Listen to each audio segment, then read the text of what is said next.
Los jóvenes viven actualmente de la apariencia.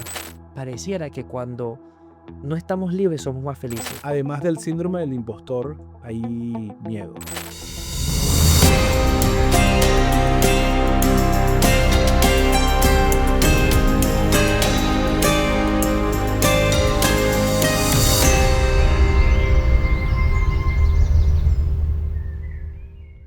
Bienvenidos a Hacer de la Caverna, una experiencia única y repetible, donde cada conversación busca romper una creencia limitante. Hoy me encuentro con un gran amigo, hermano del alma, un amante a las buenas cervezas y a las buenas conversaciones. Bienvenido, hermano. Salud por eso. Salud, muchas gracias por invitarme.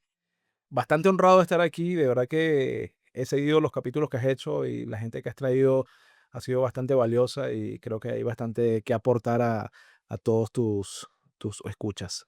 Dicen que detrás de cada conversación hay una cerveza que se ha tomado uno allí, porque la cerveza tiene como un efecto que te hace relajarte. No sé qué piensas tú de eso. Yo estoy seguro que los grandes momentos de la vida, los grandes momentos de la historia, tienen un par de cervezas atrás.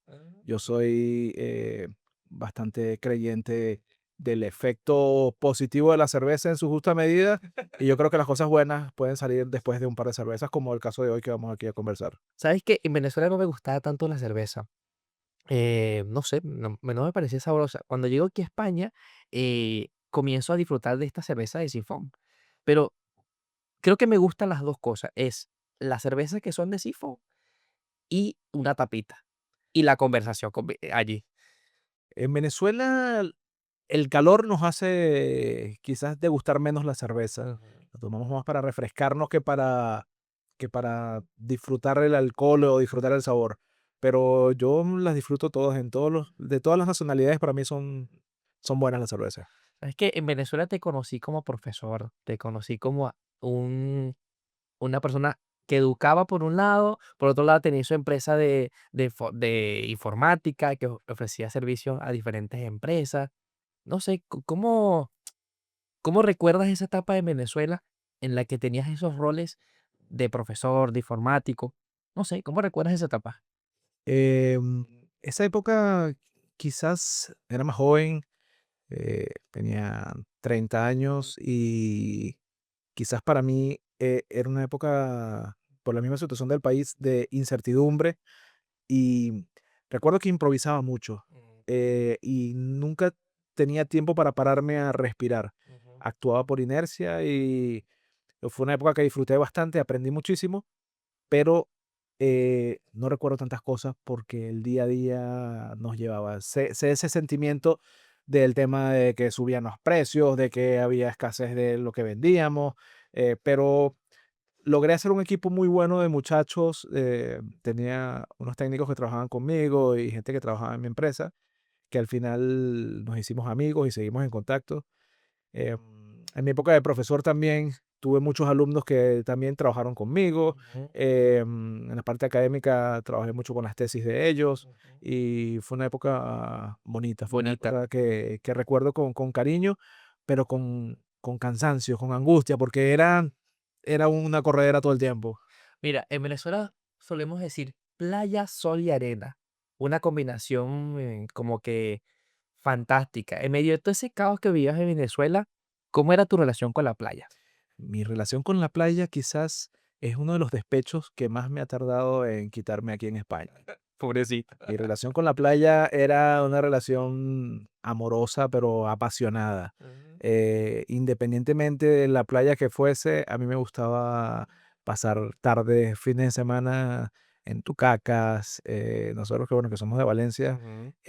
teníamos Tucacas cerca y a mí de verdad que el olor del salitre, la arena, del bronceador de coco, todo eso me parece que es La parrilla. la parrilla en la noche cuando llegábamos todos quemados, Ajá. tomando nuestras cervecitas, nuestra guarapita. Qué Yo creo rico. que eso es uno de los momentos que más atesoro también de Oye, mi playa. y si estabas tan a gusto en Venezuela, en medio de la playita, el sol, la arena, ¿qué te hizo a ti tomar la decisión de venirte al otro lado del mundo a comenzar de cero? O sea, ¿qué te motivó? ¿Qué te impulsó a eso? Fue como te dije antes, normalmente todo era una gran improvisación. y tratábamos de reaccionar en función de lo que estaba pasando en el país. Ujú. Y las cosas no pintaban bien y fue una decisión familiar. Mi esposa también quería plantearse que nos fuéramos a probar en otro sitio. Ujú. Y bueno, surgió la oportunidad de venir para acá, para España, y bueno, aquí estamos 9 años después. 9 años, que has hecho muchas cosas y, y bueno, sé que ha sido un proceso de crecimiento continuo. Comenzaste en la parte informática, también pasaste por el mundo del Amazon FBA. ¿Qué pudieses contarme de esa experiencia? Mira, venir para acá desde cero, a emprender, el sentimiento era de incertidumbre. Mm. Había muchas cosas que no conocíamos. Ujú. No estaba solo, estaba haciéndolo con otras personas, pero en principio estaba yo solo. Había mucha incertidumbre y muchas expectativas de cosas que estábamos acostumbrados de una forma que funcionaban de una forma en Venezuela, pero no necesariamente funcionaban aquí. Okey, Em, no fue fácil en muchos sentidos, pero sí me llevé una grata sorpresa en otros. O sea, okey. el tema de la eficiencia de algunos servicios, la eficiencia al hacer algunas gestiones, me pareció bueno. Y, y el comenzar quizás fue lo más complicado. El mercado no era lo que nosotros esperábamos, habíamos hecho un estudio, pero bueno, tuvimos que adaptarnos. Ujú. Al final, eh, no fue bien el proyecto, por mucho que hicimos todo lo posible. El proyecto duró un par de años y no fue bien. Luego, cuando llegó el COVID, busqué la forma de reinventarme. Antes del COVID ya había estudiado este tema del comercio electrónico que me llamaba la atención. Yo buscando alternativas para la tienda, para vender más, Ujú. conocí el Amazon FBA. En ese momento, 2018, 2019, eh, no se veía tanto como ahora que ven todas las publicidades diciendo, ¿quieres hacerte millonario? Vende. No, en esa época habían dos o tres que ofrecían cursos, hice uno con uno bueno Ujú. y empecé a documentarme. Ujú. Luego me puse con una empresa de Estados Unidos Ujú. que también daban cursos, pero también hacían como consultoría a otras empresas que vendían en Amazon FBA y estuve con ellos un tiempo trabajando, un par de años, y aprendí mucho del negocio. Eh, entré yo a hacer mi proyecto personal hasta que duró. O sea, también este tipo de negocios son estacionales. Ujú. ¿Sabes qué? Es algo curioso lo que tú dices. Este tipo de negocios son estacionales. Hay veces que la gente piensa que los negocios no tienen ciclo de vida y están atados a un modelo de negocio que a lo mejor no funciona pensando que siempre van a durar y no se dan de cuenta de que tienen que salir de ello para poder seguir avanzando. Esto es como un mal matrimonio. Efectivamente. Tú has invertido mucho, no solo dinero, sino también tiempo y pensamiento, sudor y lágrimas Ujú. en un proyecto y no quieres renunciar a él. Efectivamente. Y te aferras y haces todo lo necesario para mantenerte. Eso nos pasa, yo creo que en la mayoría, Yo creo que existe mucha gente en sangre fría que en el momento en que ve que algo no funciona, simplemente pasa página y abre otra cosa. Pero yo creo que la mayoría nos cuesta aceptarlo. Y aquí, en base a mi experiencia personal, yo diría que hay que pasar la página. Hay y que tener sangre fría. hay que tener sabiduría en esas cosas que no funcionan. Exactamente. A ver, no quiere decir que no todo lo que esté funcionando no se pueda recuperar, porque hay cosas que se pueden recuperar, pero en la parte de negocio hay esa es sopa, caballo rey, esto es facturas, ¿tienen ingresos frecuentes? Bien, ¿que facturas de vez en cuando y que no tienen ingresos frecuentes? Oye, algo está mal allí. Sí, O es difícil, sobre todo el mantener un equilibrio y saber cuándo el equilibrio es positivo, pero sobre todo las expectativas que tenemos de que vamos a crecer, de que vamos a evolucionar, tienen que ser basadas en números reales, porque cuando lo hacemos en sentimiento, en que yo quiero que funcione, ujú, en que yo quiero que tenga éxito, no te sustenta en nada, simplemente en un deseo. Tienes que tener los números y si no te acompañan los números, hay que ir a otra cosa. Ahora estás en una etapa de tu vida diferente. Antes, tanto en Venezuela como cuando llegaste aquí, estabas de autónomo, eras tu propio jefe. Ahora eres empleado de una gran empresa, de una multinacional, como llaman aquí. Ese chip de pasar de emprendedor a ahora empleado de una gran empresa, ¿cómo ha sido ese proceso? Mira, al principio para mí fue una decisión que tuve que tomar, una decisión de, digamos, de supervivencia. Ujú, Llegó el momento en el que, luego de terminar el proyecto de Amazon, dije, tengo que hacer algo. ujú, Y yo tenía ya el know-how de la parte de servidores y de ese mercado en Venezuela, de servicio. Y entonces me dije, nada, vamos a buscar algo así aquí, a ver ujú, qué aparece. Empecé a trabajar en esta empresa, me llamaron y, o sea, me postulé, me llamaron y en principio fue un choque porque era una empresa grande, son 12.000 empleados en todo el mundo, es de una empresa de las más grandes del mundo y eres como una hormiga, o sea, ujú, me sentía como una hormiga, y sentía cierta inseguridad.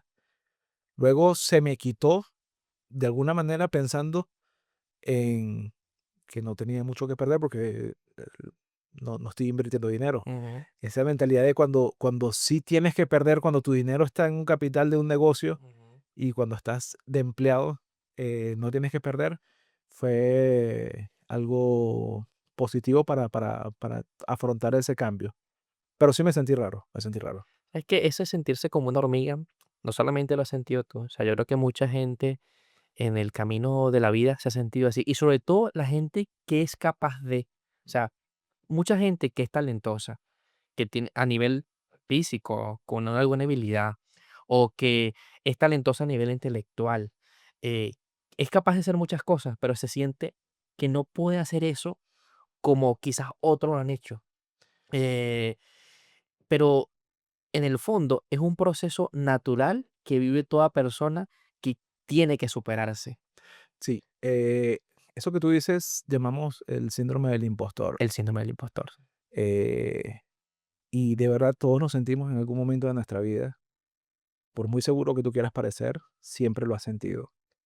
De hecho, este inicio para trabajar en esta empresa, yo nunca había trabajado en una empresa tan grande. Ujú, em, Nunca había tenido esa, relacionarme con tanta burocracia, con gente de otros países, ujú, y yo sentía que no merecía estar allí en un principio. ujú, Luego entendí de que sí merecía estar allí, pero fue haciendo un ejercicio interno de, primero que nada, tengo el conocimiento, tengo la capacidad. ¿Por qué dudar de mi conocimiento y mi capacidad? Yo creo que, sobre todo, lo más importante que me he dado cuenta yo que, por lo cual no sentirnos impostores, es que si tenemos la disposición ujú, de hacer algo, independientemente que nos falte el conocimiento, porque el conocimiento se puede adquirir, ujú. pero si tenemos la disposición, vamos a lograr estar en el sitio donde tenemos que estar.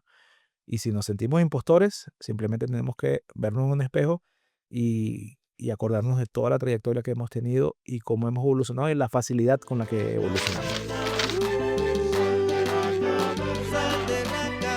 El fenómeno de la inteligencia artificial, creo que el síndrome del impostor está más presente cada día, porque como ahora se puede hacer todo tan fácil, tan automático, la gente entonces no aprende las cosas fundamentales en la vida.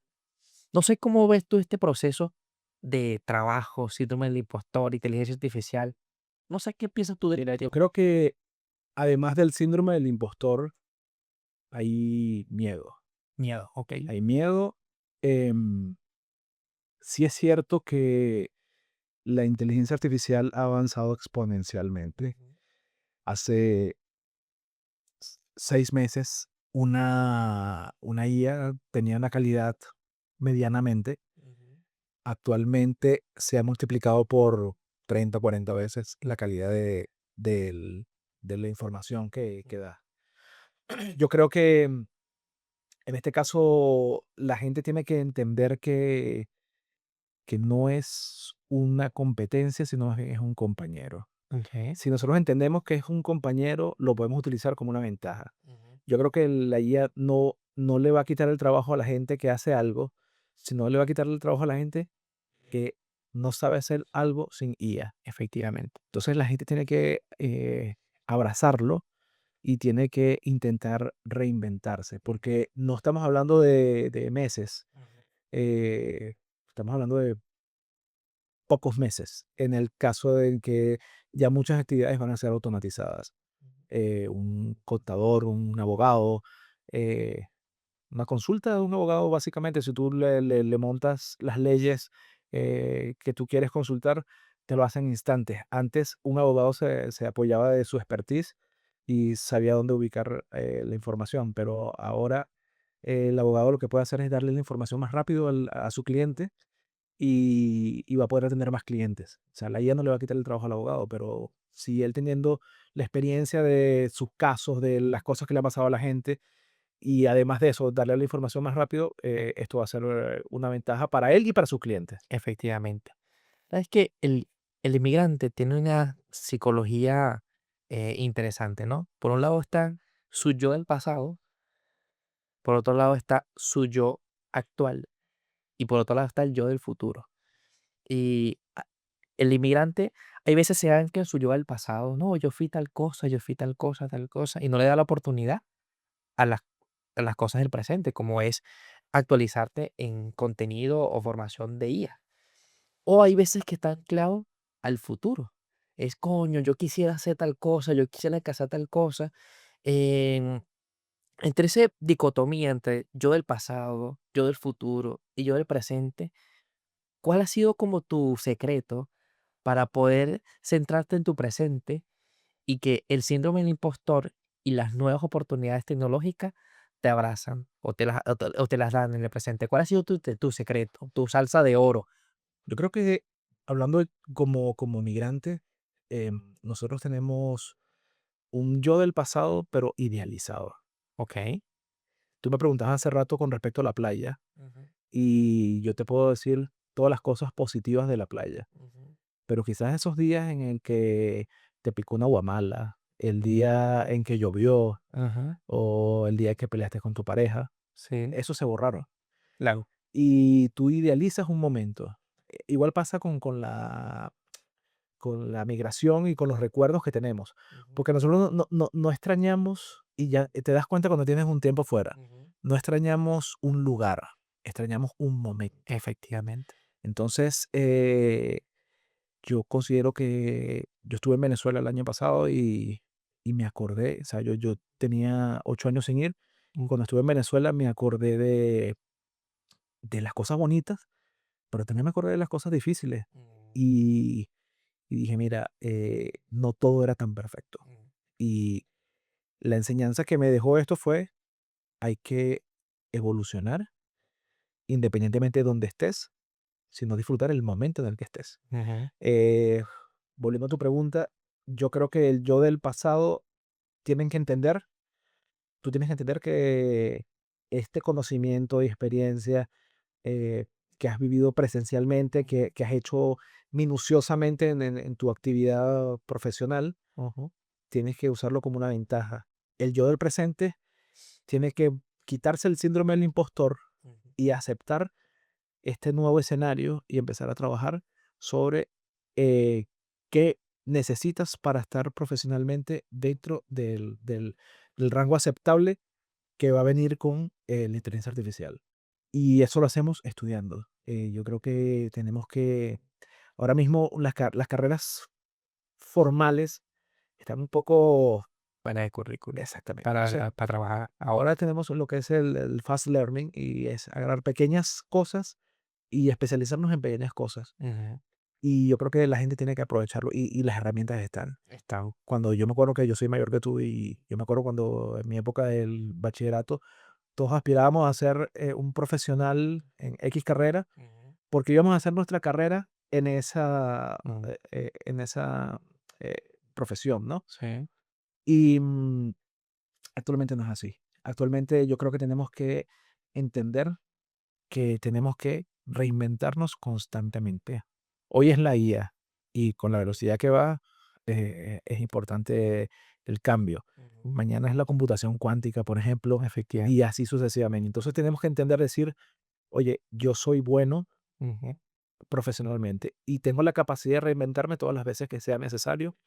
Y esto de la IA lo voy a aceptar, lo voy a abrazar ujú.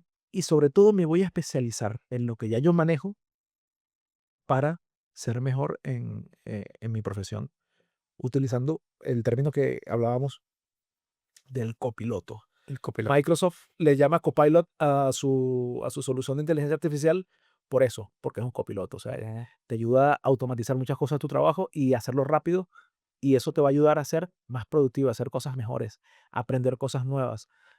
Tú puedes con Notebook LM, puedes estudiar lo que te dé la gana y hacer un plan de estudios. O sea, yo creo que las herramientas están y tenemos que Sí. aprovecharlas.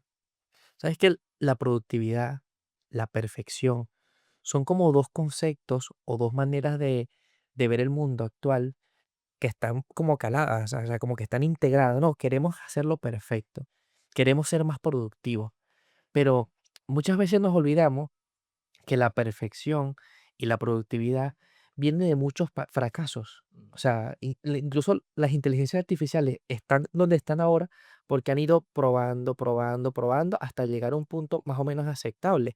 Y entonces la gente se olvida de que para llegar a algo perfecto o algo, un estándar para ti perfecto, porque la perfección al final es algo subjetivo, hay que fracasar muchas veces.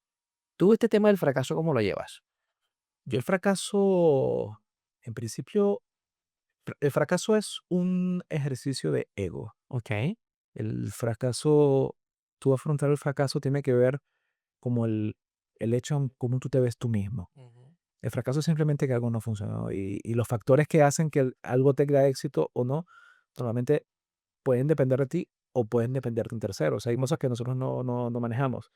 Yo creo que el fracaso tiene que ser algo que tenemos que abrazar y tenemos que aceptar. Y a medida que vamos fracasando ya sabemos qué no hacer, es experiencia que vamos ganando. ujú, Yo recuerdo que alguien me pedía consejos de cómo hacer una empresa en España. ujú, Entonces yo pensaba, oye, yo mis proyectos empresariales en España no han sido buenos. ujú. Eh, pero después pensé y dije, claro, yo tengo un gran manual para decir ¿Qué no qué hacer? no hacer. Efectivamente. Entonces, yo he visto a la gente que tiene éxito y he visto las cosas desde el fracaso o el relativo fracaso, porque no siento que haya sido un fracaso 100% que tuve yo y he visto por dónde van los tiros y le pudiera orientar a una persona y te hará emprender, decirle, mira, ve por este camino porque es el que creo que tiene menos obstáculos. ¿Sabes qué? Eso, ¿qué no hacer? O sea, generalmente la perfección o la productividad es el resultado de hacer cosas que no debes hacer. Eh, y, y claro, y para aprender a no hacer, o necesitas pasar tú el camino o un mentor que pueda decirte, no hagas esto por aquí porque te va a ir mal aquí. Nosotros los occidentales tenemos la cultura de que no hacer cosas es garantía de fracaso, pero no, precisamente no hacer lo que no toca hacer te va a garantizar un futuro éxito. Fíjate que los orientales, el ego, lo tienen como la expresión exagerada de tus talentos. En cambio, nosotros los occidentales vemos el ego como algo negativo. Porque claro, el ego, nosotros los occidentales es como somos pantalleros o somos exagerados. Eh, pero yo hay veces busco pensar como los orientales y decir, mira, ciertamente nosotros tenemos nuestras cosas positivas y tenemos que buscar exponerlas, pero teniendo en cuenta que las exponemos, pero sin dañar a otro.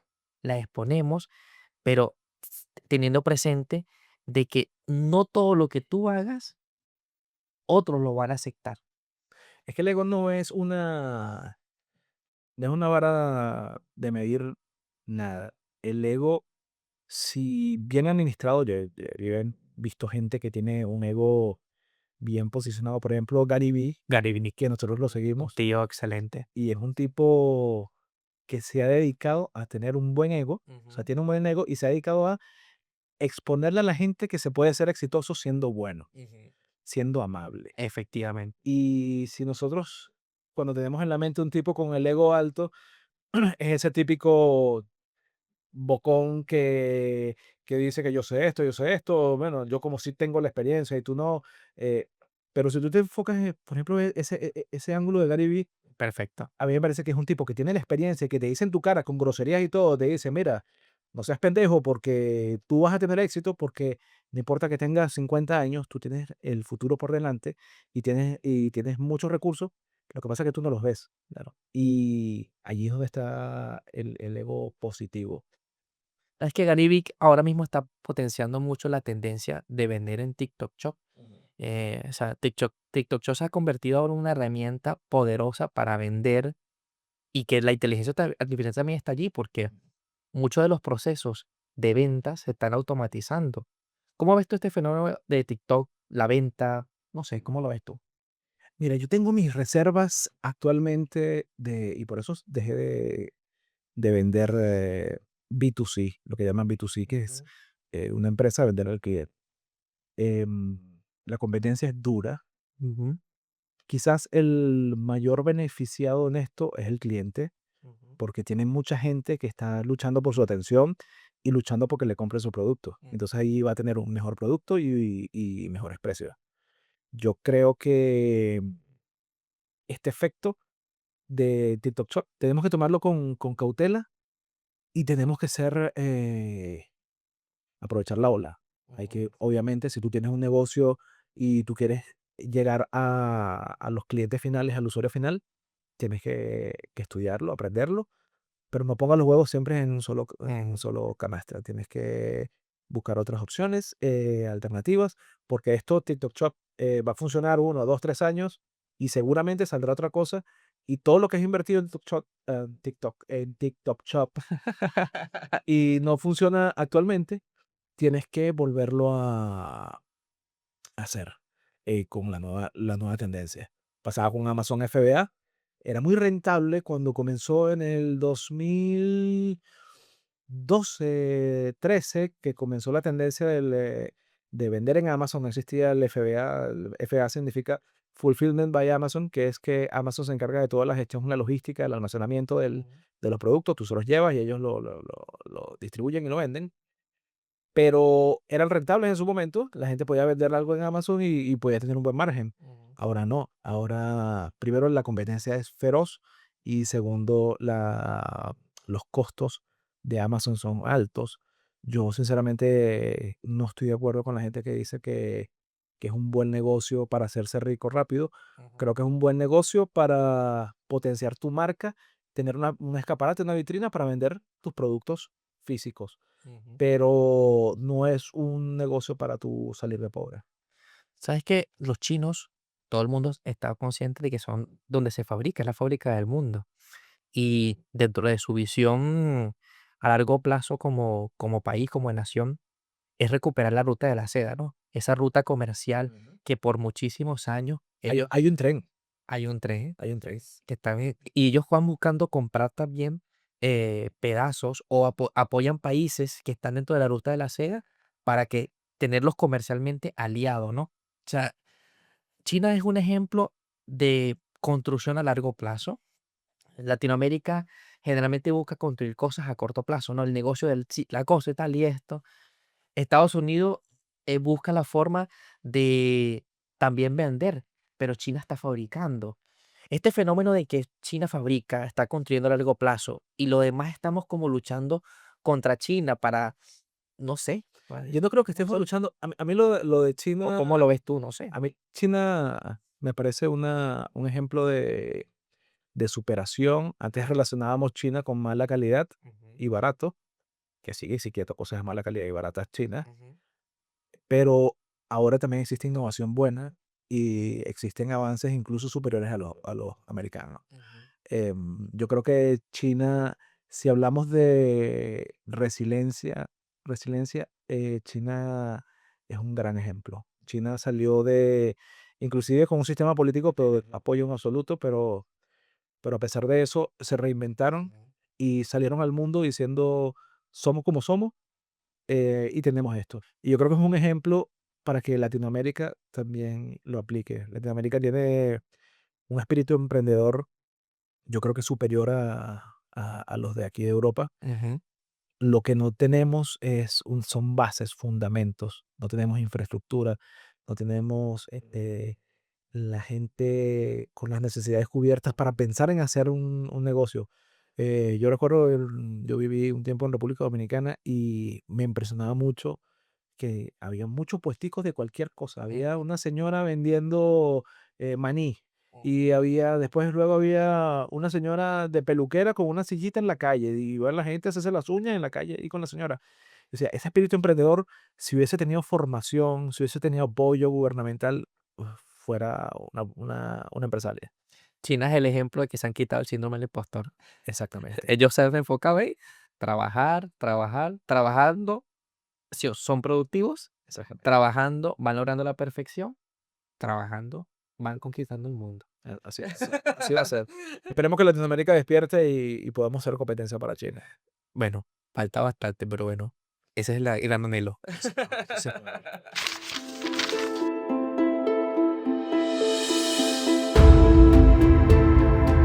Hermano, hemos llegado a una etapa interesante de esta conversación, una etapa en la que le llamamos la caja de Pandora, que como puedes ver aquí es para renovarse o morir. Imagínate. Que de la mar- Prefiero renovarme. es preferible renovarse 100%.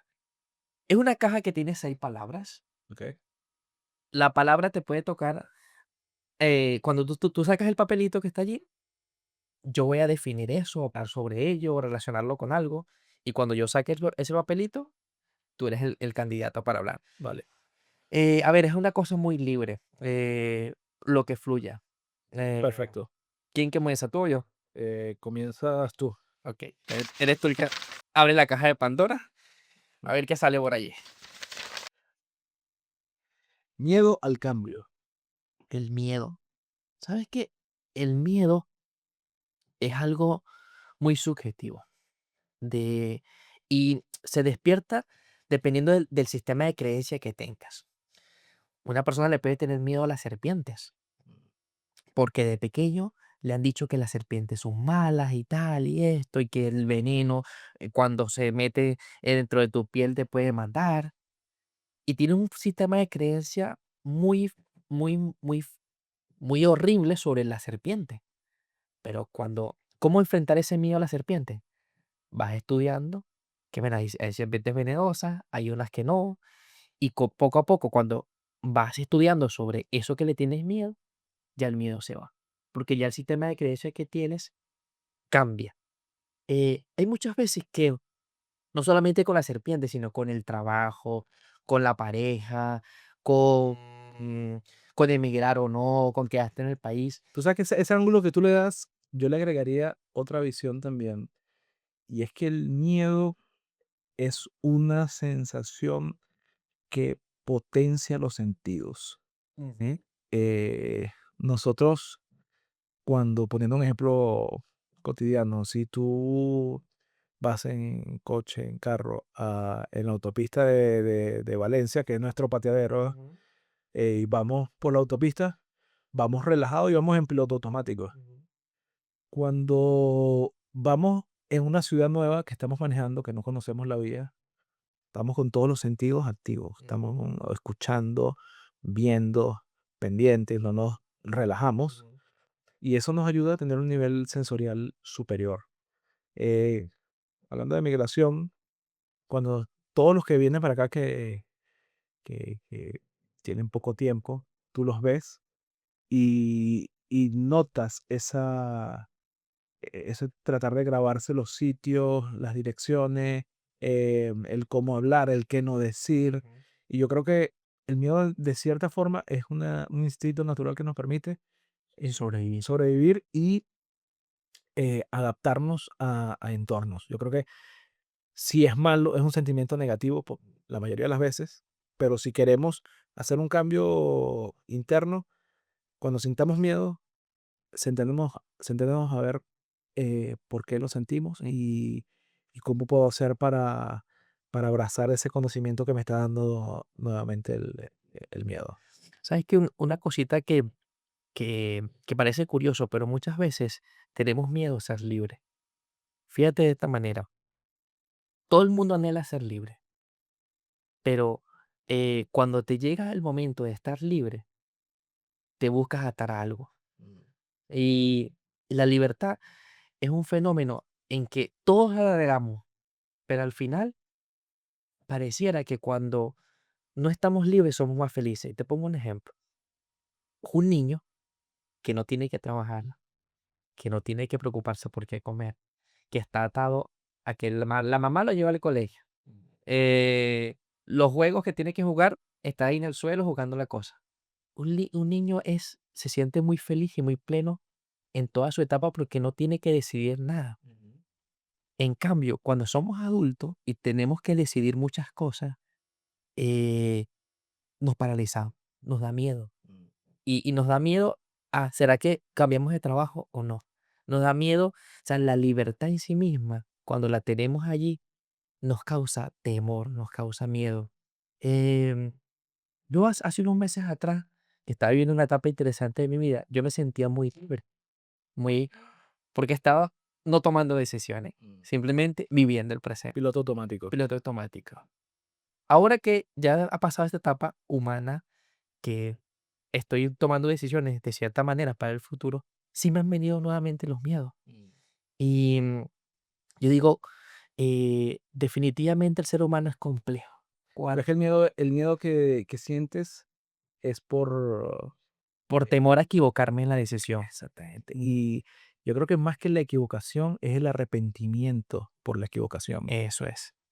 Cuando te equivocas, te equivocaste y asumes las consecuencias, pero es malo saber que perdiste una oportunidad de tener o hacer algo por una equivocación. Por eso que hay miedo. Hay miedo. Lo que yo creo es que tenemos que tratar de ser lo más desprendido posible de las cosas. Es difícil y posiblemente hasta yo ni lo haga. Pero si tú quieres dejar de tener miedo, no tengas temor a perder algo, ni a arrepentirte de perder algo, porque de repente vienen cosas mejores. Exacto. Ahora te toca a ti, vamos a ver qué va. Bueno, que esta época, uf, esta te toca, bueno, fracaso. Fracaso. Ujú.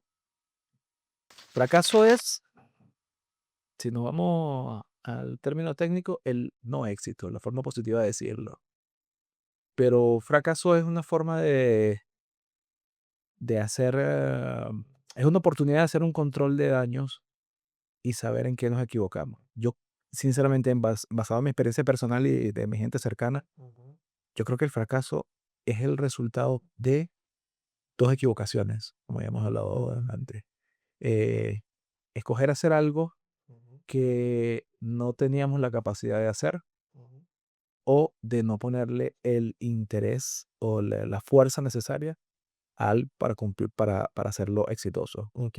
Em, Nosotros tenemos que vivir con eso, son cosas que hacemos todo el tiempo, pero lo importante es, después de un fracaso, darse cuenta en que nos equivocamos. Ujú, Y sobre eso, eh, suena cliché porque es un cliché, pero es lo más positivo que nos puede dejar un fracaso, porque si hemos estado en un sitio donde lo que hacemos es quejarnos y lamentarnos de por qué fracasamos, de que la situación mala que nos produce este fracaso, eh, no vamos a hacer nada. efectivamente. Entonces, si hacemos un control de daños y evaluamos en qué nos equivocamos, ya sabemos que no tengo que aceptar algo o no tengo que hacer algo Ujú, que estoy seguro que no está en mis capacidades o no hacer algo sin mi total interés. ok. Te toca a ti. A ver qué sale. A ver qué sale. Mira, este se parece a ti.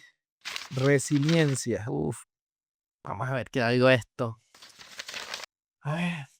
eh, Estamos en un mundo de mucha información, de mucha inteligencia artificial, pero hace falta como fundamentos. En nuestra generación ha sido una generación que le ha tocado sobrevivir a muchas cosas. Hemos sobrevivido, bueno, en nuestro caso hemos sobrevivido a diferentes estructuras de gobiernos, diferentes crisis.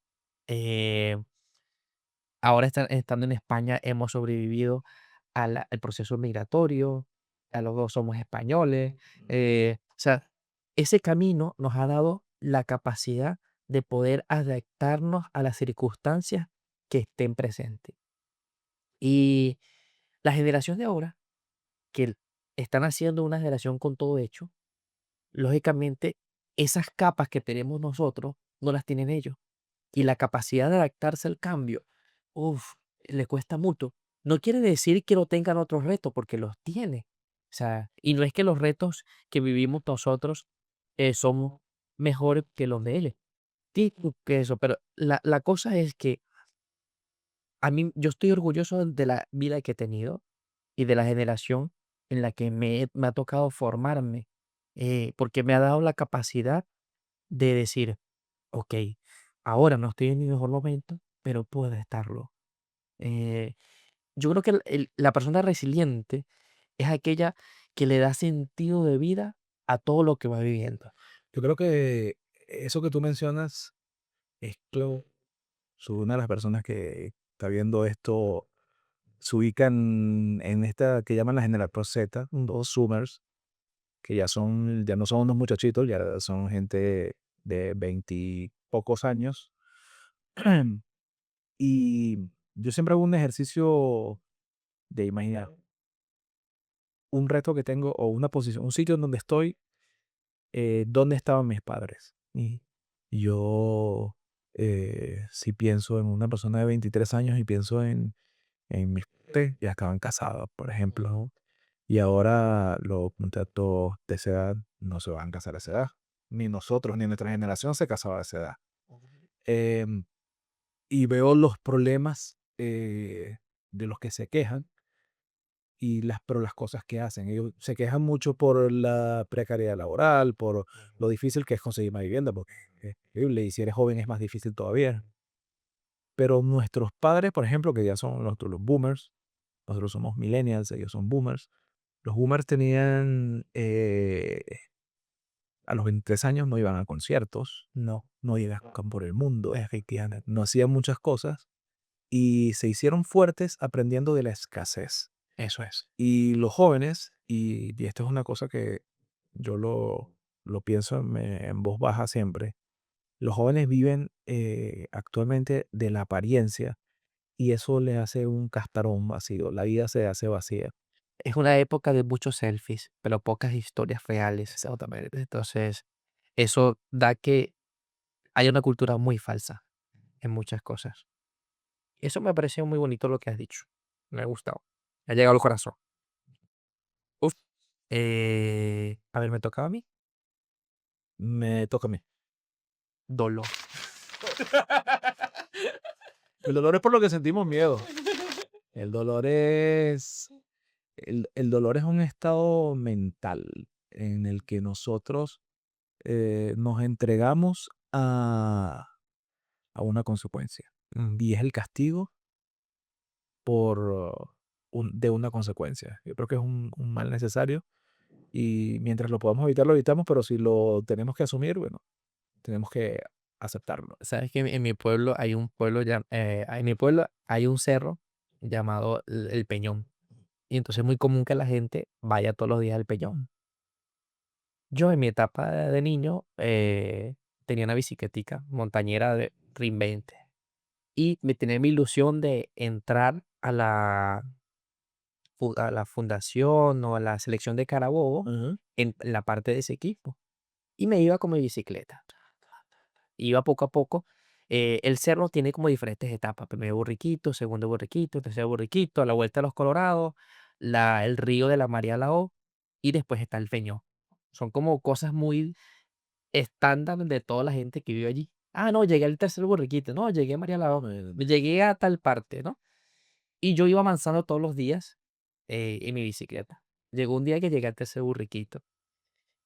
El tercer Borriquito los Borriquitos son lugares muy empinados que lo han puesto de cemento para que los coches que suben por allí no se queden pegados, nada. Me lancé del tercer Borriquito. ¡Oh! Yo me sentía Superman. Me da un coñazo. Me ha abierto un hueco aquí en la rodilla. Imagínate. Ahora, a mí el dolor de la rodilla no me dolía tanto. Me dolía era el dolor psicológico De que te caíste. de que me caí y que mi mamá me iba a regañar. Y que dañaste la bicicleta. Y dañé la bicicleta. Entonces, cuando llegué a la casa, tenía miedo de qué me iba a doler más, o el regaño de mi mamá o la cura que me iban a hacer en la rodilla. Y yo creo que también en la vida nosotros estamos enfrentados siempre a continuamente estos dos tipos de dolores, el dolor psicológico y el dolor físico. Eh, Uno tiene que entender que el dolor físico hay tratamiento para ello. Sí, sí. Yo hace un par de años tuvimos una pérdida en la familia. eh, Me dio el esposo de mi hermana y yo no era consciente de la vida hasta que pasó eso. Y es el mismo efecto que tiene el dolor. Tú no estás consciente de el no tener dolor más tarde que tienes dolor. Efectivamente. El dolor psicológico, el tiempo lo sana. Eh, pero yo creo que la clave de que cuando uno enfrente una situación dolorosa es saber que todo la vida pasa. Hasta los momentos más duros de la vida pasan. Exactamente. Los momentos también chéveres para ella también pasan. Eso es verdad. Me toca a ti. Entonces, sí, vamos a ver. Evolución. Evolución. Em, a ver, sobre la evolución. Yo creo que eh, el ser humano s- en todas sus fases o en todas sus etapas de la historia ha ido evolucionando, ¿no? En la prehistoria, el hombre descubrió el fuego y a través del fuego pudo convertir muchas cosas. Eh, una vez que llega a, a aprender a sobrevivir, le da la capacidad de pensar y nace la filosofía. Una vez que ya puede pensar, se construyen las sociedades. Una vez que se crean las sociedades, nace los sistemas de gobierno como la democracia o el capitalismo. Una vez que está esta estructura hecha con un sistema de gobierno, eso integra diferentes economías de masa y también a nivel individual. Se crean los imperios. Luego de los imperios, vamos pasando por una etapa en la que existen las grandes religiones que dominan el Oriente, dominan Occidente. Y ahora estamos en una etapa en la que hemos llegado a un mundo más individual. Si yo hago una extrapolación de eso, el que tú dices, se ve muy grande en el principio, un periodo muy grande.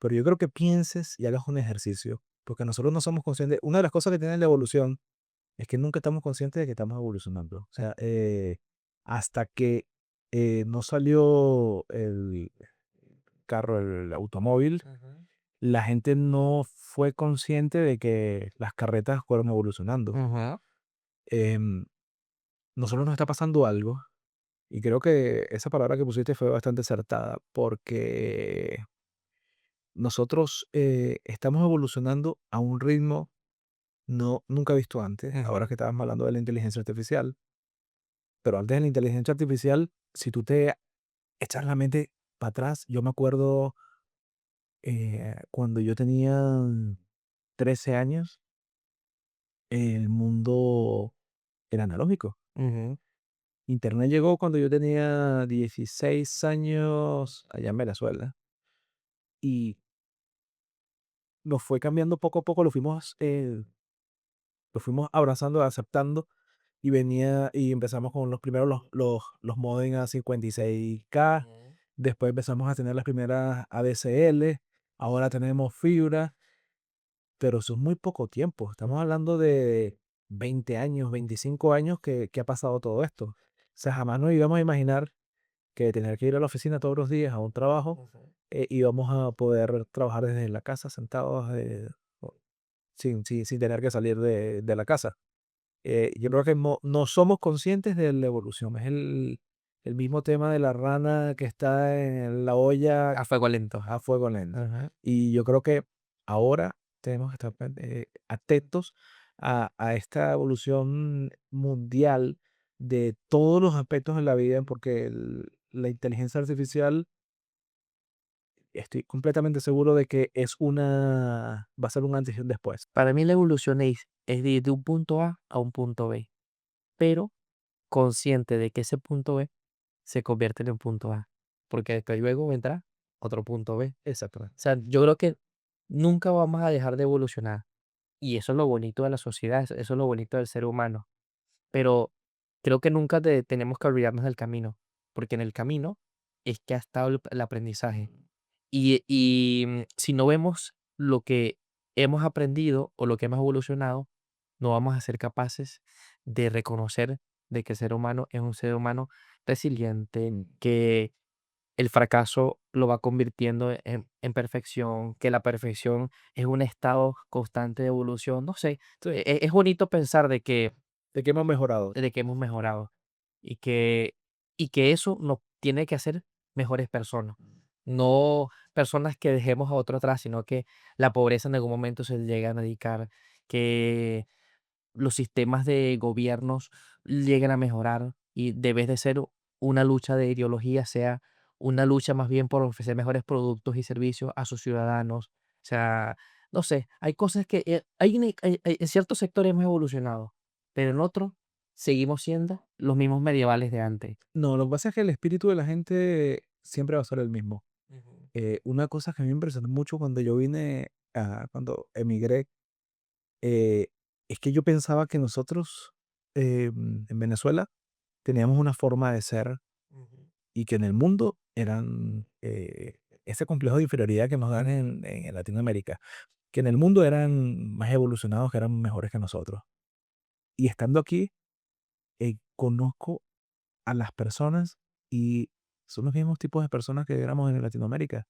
Es el mismo pensamiento y de hecho tengo oportunidad de hablar con gente de otros países, de otros idiomas y lo mismo. ujú, Una vez conocí a una persona de Rumanía ujú, y hablé con él y me pareció que era, salvo por el acento, era como nosotros, igualito.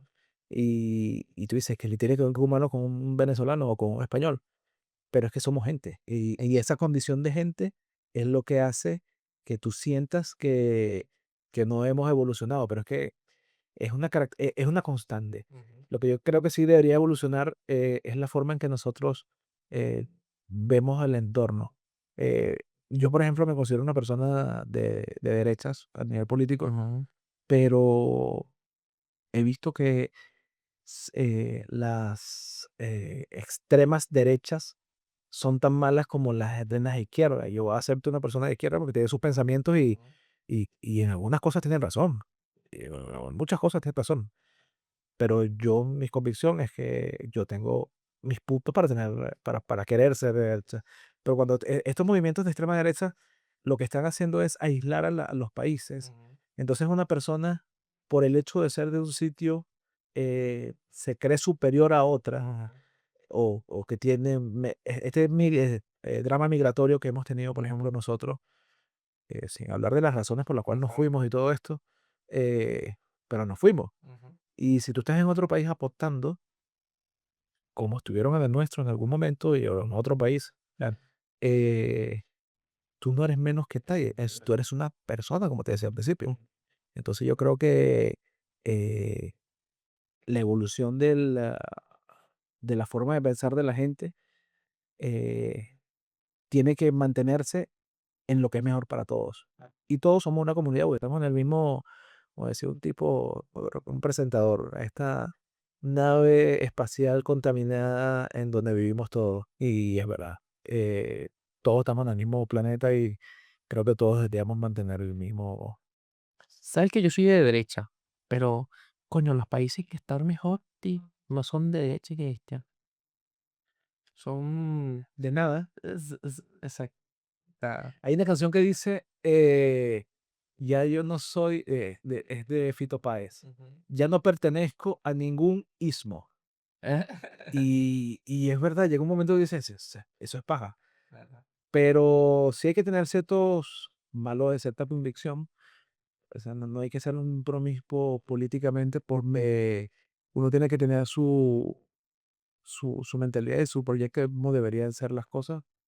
Y yo creo que todos tenemos derecho a tener éxito y que el Estado esté, pero que no sea el Estado el que tenga que no poner en las manos de un tercero el éxito que tú puedas tener. Claro, claro. La última palabra, dinero.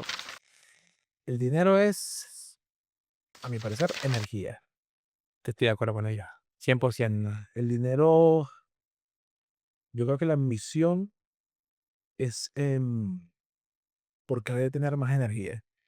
Yo siempre utilizo la analogía de un juego de video. Si yo, por ejemplo, jugaba un juego de pistola, y todo eso, jugaba Counter-Strike. Y yo prefería tener las vidas en 100 Ujú, que tenerlas en 20. claro. Entonces, yo creo que el dinero es poder y cuando tú das dinero por algo, tú estás dándole una cuota de poder a alguien Ujú, en honor a ese algo. ujú. Y ese alguien, y un tercero te da dinero a ti, es por lo que tú le estás aportando a él. O sea, estamos regalando energía. Pepe Mujica, si Sí. hablábamos de izquierda y derecha, De izquierda. uno de los pocos izquierdistas Que te llama la atención. radicales que para mí son un ejemplo. Pepe Mujica decía que estás pagando, que el dinero es, cuando compras algo, estás pagando con tu tiempo Ujú, un cacharro. Y es verdad. O sea, yo creo que cuando tú compras algo por el mero hecho de comprar, estás cambiando tu energía ujú, por algo material que quizás no te va a retribuir esa energía. Entonces, yo creo que el dinero es energía y hay que querer energía, pero no hay que aferrarse a ella, porque si no, eh, por mucha energía que tengas, si no tienes vida, no haces nada con la energía. ujú. Que también hay cosas muy bellas de la vida que no se compran con dinero, se compra con saber estar o saber tener esas personas que quieres y amas a tu lado. Em, el dinero también va y viene, o sea, hay etapas en la vida que uno está mejor que otras. Yo creo que lo importante es disfrutar, ¿sabes? Disfrutar el proceso. Cuando tienes bastante energía, la disfrutas. Y cuando no tienes, evaluar cómo tenerla eso, y aumentarla. Pero si te quita que no te quite la paz, porque si te quita la paz, entonces, ¿qué sentido tiene? Estás perdiendo vida sin energía. Efectivamente. Entonces, me gusta verlo así, como la energía de vida, la energía que te hace sentirte más pleno. Hemos terminado esta parte de la caja de Pandora. Ha sido una caja de Pandora interesante. Sí, Me señor. ha gustado. Sí, señor. Sí, señor. Nos retomamos por lo menos no morimos. No morimos.